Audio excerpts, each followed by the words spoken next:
Right. So you sent over these articles about China and EVs. It's fascinating, right? They're becoming this powerhouse in green technology, but at the same time, they're facing this pushback from the very countries that are advocating for climate action. So I think let's just dive right into it, unpack some of the arguments, see what's really going on and where it all might be heading. Yeah, I think what's interesting here is the historical context. Hmm. We often think of China's economic rise as like this recent phenomenon. But to grasp the EV situation, you really have to go back a bit further. Okay, so let's rewind then. What's the backstory that we need to understand here? Well, for a good chunk of the 20th century, China was basically playing catch-up, struggling with industrial development. They had internal challenges, but also a lot of external pressures, things that limited their access to global markets. Yeah, you highlighted their entry into the World Trade Organization in 2001. I remember thinking at the time, okay, big deal, another country joins the club. But there seems Yeah, like there was more to it than that. absolutely. Joining the WTO wasn't just symbolic. It forced China to adopt international standards. And this kind of unexpectedly, I think, became a catalyst for their green tech innovation. They had to level up, and that spurred a focus on efficiency and new technologies, which eventually paved the way for their EV boom. So it's almost like this constraint, this need to meet global standards actually became an advantage. That's an interesting twist. Precisely. And while this internal transformation was happening, the global landscape was shifting as well. The West especially was increasingly sounding the alarm about climate change. Right. We had, all those international agreements, the UNFCCC, the Kyoto Protocol. It seemed like a flurry of climate diplomacy. Yeah, and those agreements mark a really important distinction.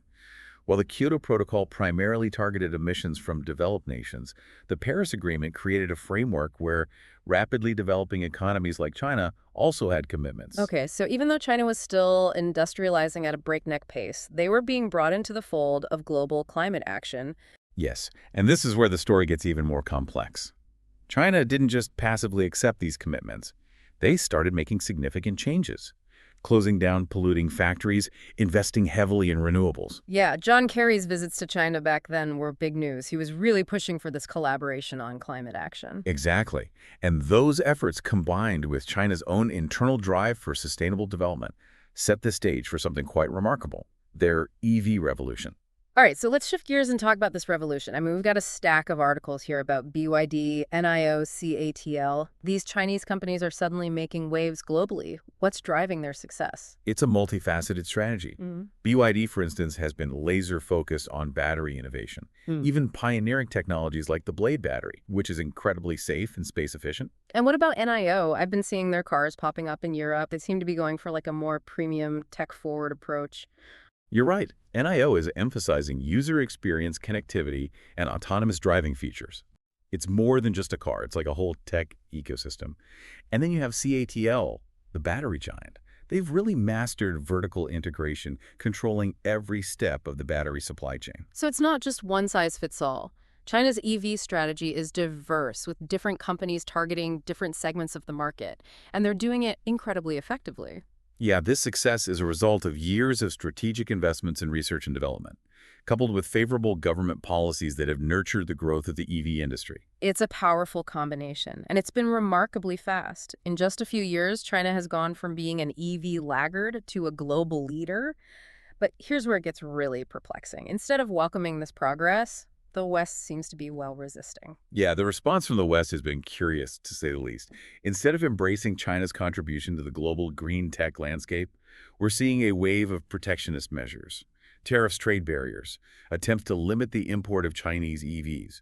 It's like watching someone build a faster, more efficient lifeboat and then trying to poke holes in it. It just doesn't make sense. Yeah, it raises some fundamental questions. If the goal is truly to combat climate change and accelerate the adoption of green technologies, why would we hinder the progress of a key player regardless of their nationality? Exactly.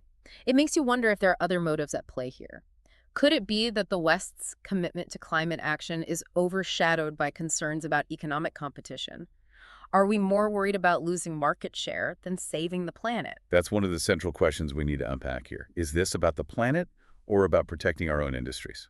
Yeah, it's a tough question, but one we have to ask. One of the articles you sent over used a really striking analogy. It said that the West is essentially pulling off the ladder as China climbs to the top. Yeah, it's a powerful image, right? For decades, the West basically set the rules of the game. They provided the ladders of economic development, led the way in many industries. And now China has kind of found its own path, maybe even building a better ladder in the case of EVs. And instead of acknowledging that Sir. and working together to reach the top, which I guess in this case symbolizes a sustainable future, there's this impulse to just knock that ladder down. Yeah, that's the worry. This kind of resistance driven by fear and protectionism, it could ultimately hurt everyone. It slows down progress, creates unnecessary tension, and distracts from the real goal, which is addressing climate change effectively. Okay, so what's the alternative then? Is there a path towards genuine collaboration in this scenario? I mean, let's face it, the US and China aren't exactly known for their warm and fuzzy relationship. You're right, the geopolitical landscape is complex, but that doesn't mean that collaboration is impossible. What we need is kind of a fundamental shift in perspective. We need to move away from this zero-sum mentality and recognize that climate change is a global challenge, and that demands a global solution. Okay, that sounds good in theory, but what would that actually look like in practice? You flagged a few ideas in our source material about how this collaboration could work. Well, one key area is trade. Instead of putting up all these barriers, we should be facilitating the flow of green technologies. Imagine, for example, a joint U.S.-China research center focused on battery recycling. By pooling resources and expertise, we could tackle one of the biggest challenges facing the EV industry, creating a sustainable and ethical supply chain. So instead of seeing each other as rivals, we start working together to solve shared problems. Exactly.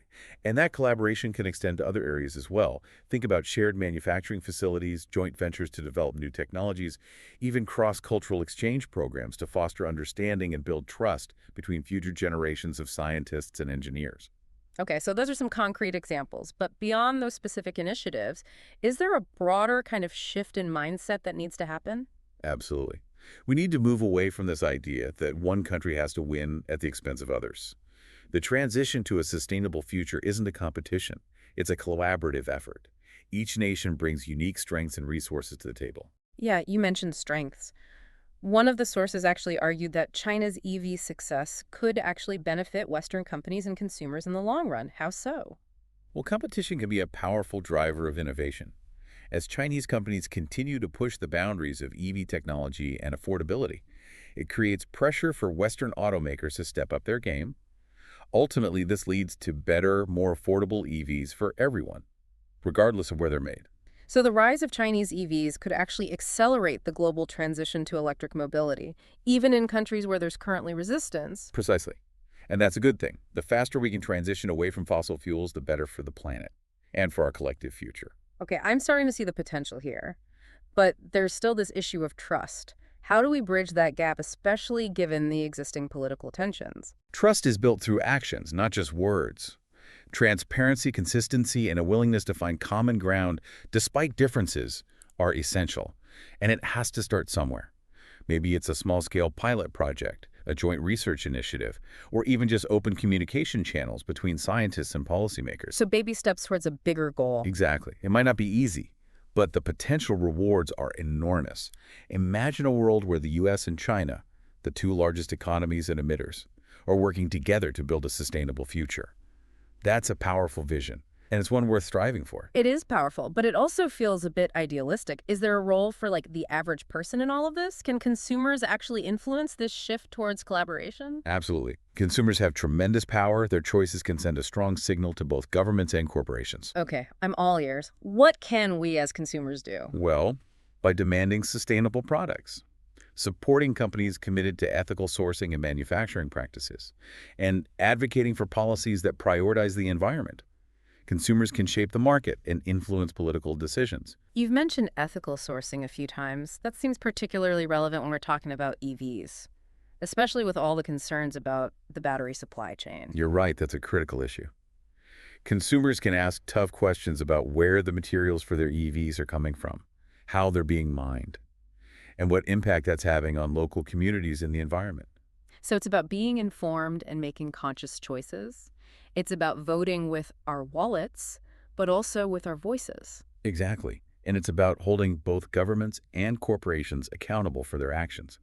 Remember, the transition to a sustainable future isn't just a technological challenge. It's a social and political one as well. And it requires active participation from all of us.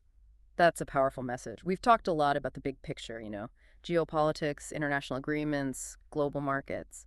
But it's ultimately the choices we make as individuals, as consumers, that will determine the kind of future we create. Yeah, it's easy to feel overwhelmed by the scale of the climate crisis, but every action, no matter how small, contributes to the collective effort. We've been focusing on the automotive industry, but I'm curious. We've been focusing on the automotive industry, but I'm curious what other areas might see similar tensions between climate action and geopolitical dynamics in the future. Oh yeah, that's a great point. As we transition to a more sustainable future, we're likely to encounter similar dynamics in a bunch of different sectors. Like what specifically? What other industries should we be keeping an eye on? Well, renewable energy is a prime example. Think about solar panels, wind turbines, the race to develop more efficient energy storage solutions. Right, we already see some friction there. Countries are already vying for dominance in the clean energy market. Exactly. And then there's AI. It has the potential to revolutionize everything, transportation, healthcare, manufacturing. Uh-huh. But it also raises concerns about job displacement, data privacy, and the concentration of power in the hands of a few. Yeah, AI is definitely a wild card. It could be a powerful tool for addressing climate change, but it also comes with its own set of challenges. Absolutely. And we can't forget about biotechnology. From genetically modified crops to lab-grown meat to personalized medicine.